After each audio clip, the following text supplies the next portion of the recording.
Hey folks, welcome to Roll of Law. Today I wanted to do an update on my discussion of the Magic the Gathering One Ring serialized version, which people have been offering $2 million for. I did a previous video discussing how this might be an illegal lottery in Canada, at least under Canadian law, and lots of people had criticisms and comments. I want to address those. But this is particularly relevant in light of this news, and this is from Dexerto. I'm going to link them in the description below, so go check them out.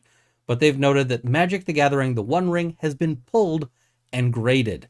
So the card has been found, and it was found, they report, in a place called Maximum Cards. We're going to talk about why that's actually really relevant here. Now, we haven't got the name or the information about who pulled it. That's a good thing. We're going to talk about that as well. That person has gone, they're getting a lawyer, and great move, excellent choice. They're also deciding on their options. They haven't made any agreement to sell this thing at this point. It's just they're making a decision. Hopefully this thing is locked away somewhere safe, because this is worth $2 million. Like, if you have this thing, it could be converted to a straight $2 million via these bounties that have been offered. So previously I discussed how this is quite possibly an illegal lottery under Canadian law. The Canadian Criminal Code, Section 206, offenses in relation to lotteries and games of chance. We'll go over that again just to talk about details and to address some of the comments people had. But one comment lots of people had was, hey, it doesn't matter here. Canadian law is dumb. And I agree with that. Canadian law is dumb in lots of ways. But they said Canadian law is stupid, and it's, the population of the US vastly outnumbers the population of Canada. So it's going to be found in the US, and Canada can go suck an egg. It doesn't matter. The problem is that Maximum Cards is located in Whitby, which is in Ontario, and which is in Canada, if you weren't clear on that. So this card was found in Canada, which means that Canada's got jurisdiction over this card. So this is potentially a much bigger deal than I initially thought. I also thought, hey, this card is going to be found in the US. Great. So let's look again at the law, because I want to address some of the comments. I want to talk about the legal issues for this person. Now, for that person, get your own lawyer. Get legal advice on this one. You really, really need it. And that shouldn't be a YouTube video. But Section 206. Every person is guilty of an indictable offense and liable to a term of not more than 2 years, or is guilty of an offense punishable on summary conviction. So this is what we call a hybrid offense in Canada. The prosecution can decide whether it's prosecuted more seriously with that up to 2 years or less seriously.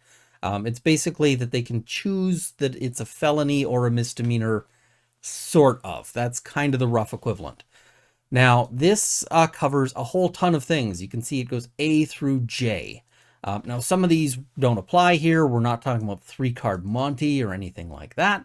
But makes, prints, advertises, or publishes, or causes or procures to be made, printed, advertised, or published any proposal, scheme, or plan for advancing, lending, giving, selling, or in any way disposing of any property by lots, cards, tickets, or any mode of chance whatever. Now, there's a lot of examples here, but we can boil this down.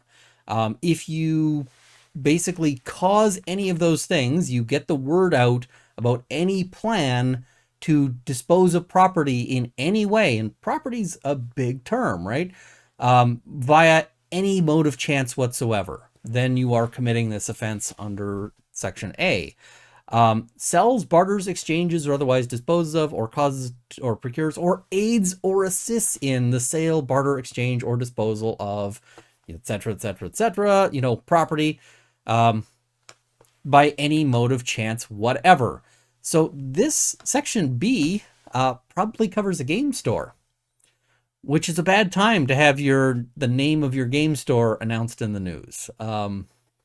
So I don't think that there is any public interest in going after game stores on this one. I don't think that they should. But the real big concern on this one is this section down here that I mentioned, lottery sale void.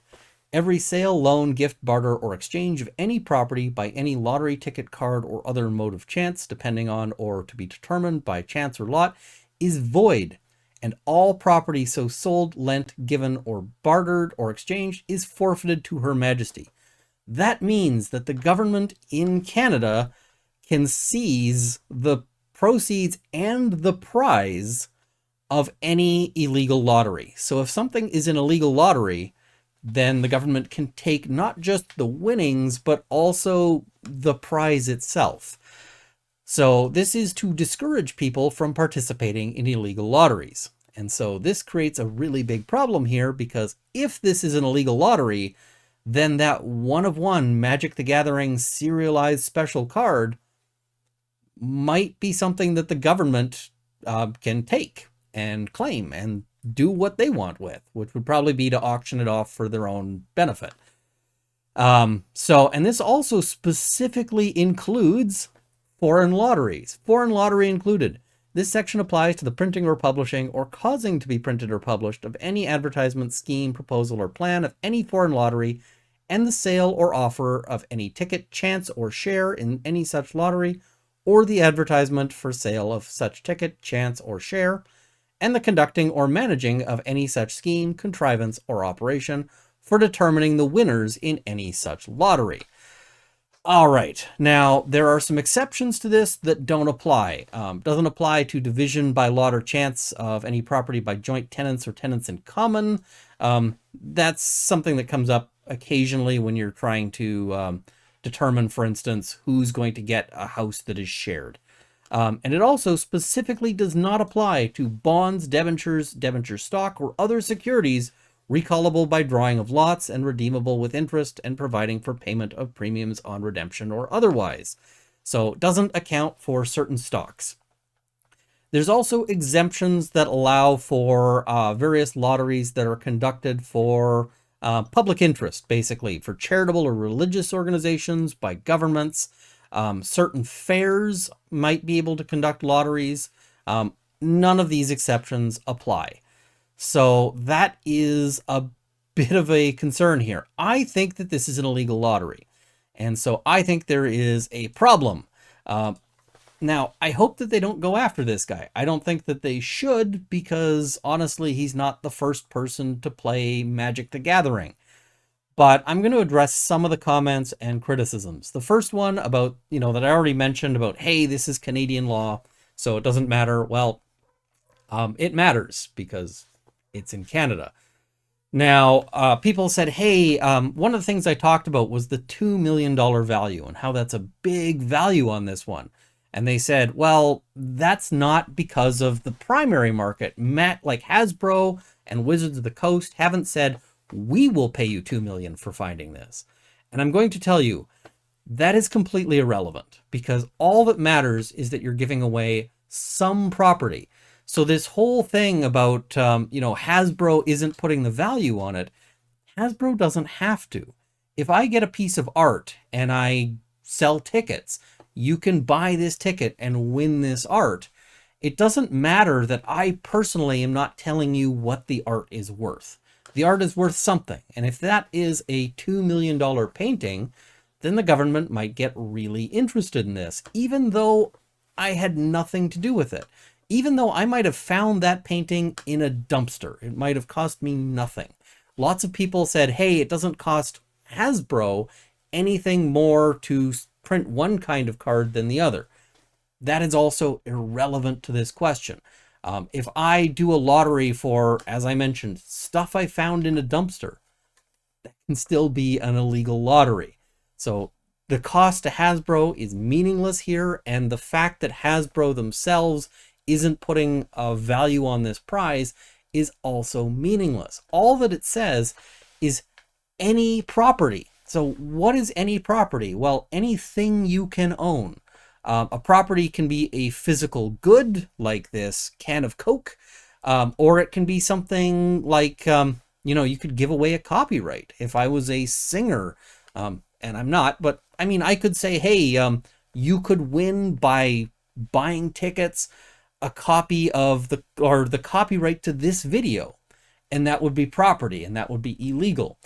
So that is also not an issue here. The whole secondary market argument is really a red herring. The only reason why it's important is that it might get the government moving. They probably don't care if people are buying a pack of cards and they're getting a card that has a resale of $20 over a resale of $2. That's not getting them hugely interested. But when we start talking about millions of dollars, that's the point where a government bureaucrat gets a little more involved.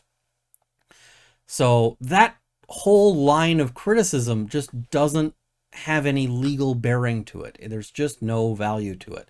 I'm also going to note that the secondary market is really what derives the value of lots of things. If I buy a car from, I don't know, I buy a new whatever. I have just paid, let's say I pay $30,000 for it. I drive it home and now I want to sell that car. Well, the value of that is not $30,000. I've driven it off the lot. The value of that car is now whatever I can sell it for on the secondary market. So if I win a car in, some sort of people are selling tickets and I can win a brand new car, then it's still that the secondary market determines the value on that. The other thing people said is, wait a minute, I see people doing giveaways all the time. And you do. I've actually got a contest in this, on this channel to give away 10 silver coins, which silver coins, like, I'm not setting the value of the silver coins, but they clearly have value on the secondary market. People will spend a lot of money for real silver, and those are real silver. But, so how does that happen? Well, one of the big things is that you can't, first of all, ask for money for it. So the Win Gimlet Silver prize that is on this channel, there is no, I'm not asking you for any money. You enter just by filling in a form. That's it. There's no, nothing like that. The other thing is that in Canada, you can't do a pure giveaway by chance. And so what do I mean by that? You can't say, for instance, it doesn't cost you anything, just put a ticket in this box and the winner is the winner. There has to be some element of skill. It has to be, at best, a game of pure skill or a game of mixed chance and skill. How do we get around that in Canada? Well, the way we get around that so often is by what they call skill testing questions. This is kind of a Canadian thing where they'll say, you also must answer a skill testing question. So if you enter one of these contests and you are the big winner, and they'll say, hey, it's, a $500,000 prize, you then have to answer a math question or you lose that prize. That's required under Canadian law. Now, I don't know if you've noticed, if you've ever bought a card, Magic the Gathering pack, there is no skill testing question. They don't ask you any math to open that pack of cards. So that doesn't help here. The other thing is, you might say, well, they have contests where, for instance, you have to buy a can of Coke or whatever other beverage, and then there's like a code in it or something. The way they get around that is by offering you the ability to participate, to play the game without any purchase required. Usually you have to send them a letter and they'll enter you in the contest, or they'll send you something. Now, I just want you to know, Magic the Gathering Hasbro does not offer an option where you send them a letter and they send you a free pack of cards. Maybe I'll try. That'll be fun. I'll try sending them something to say, hey, I would like the no purchase necessary option for your game, and please give me. I don't think it's going to happen. So, as I mentioned before, I think that this is probably an illegal lottery under Canadian law. And this guy, I hope, is not revealing his name. I hope he's making it difficult. You don't have to tell the police on yourself. You don't have to report yourself on any of that stuff. And so here's hoping. We'll see. There are no guarantees that they're going to proceed on this in any way, and I really hope that they don't. But in terms of the pure law, these are the issues. Now, I'm also just going to note here that I don't think that the person who bought the cards themselves has any liability here, other than they might take this $2 million card, which feels like a lot of liability. I can tell you, we've seen that the maximum punishment on this is 2 years in jail. If somebody said, hey, do you want to do 2 years in jail? We'll pay you $2 million for it. I'd be seriously tempted. Like, seriously tempted. So, I'm not saying go commit crimes. I'm just saying if the government said, hey, we're doing a new reality show, we're going to put you in jail for two years and we're going to pay you $2 million. I'd be tempted. That's a lot of money. And it's more than I make in 2 years by a fair bit.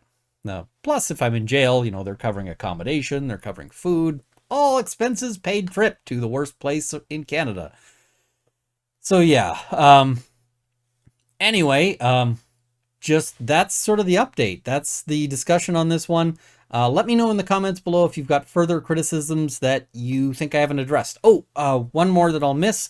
I did make a mistake in the last video. I talked about the price, that the price on Amazon was, going for 90 bucks. That is a reseller. And I talked a little bit in the comments about the MSRP. Apparently, Hasbro has gotten rid of the MSRP.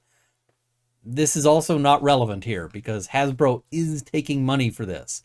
You do have to pay money to get these cards. Nobody is giving them away for free. That would be a big change in the legal issues here if they were giving them away for free, but they're not.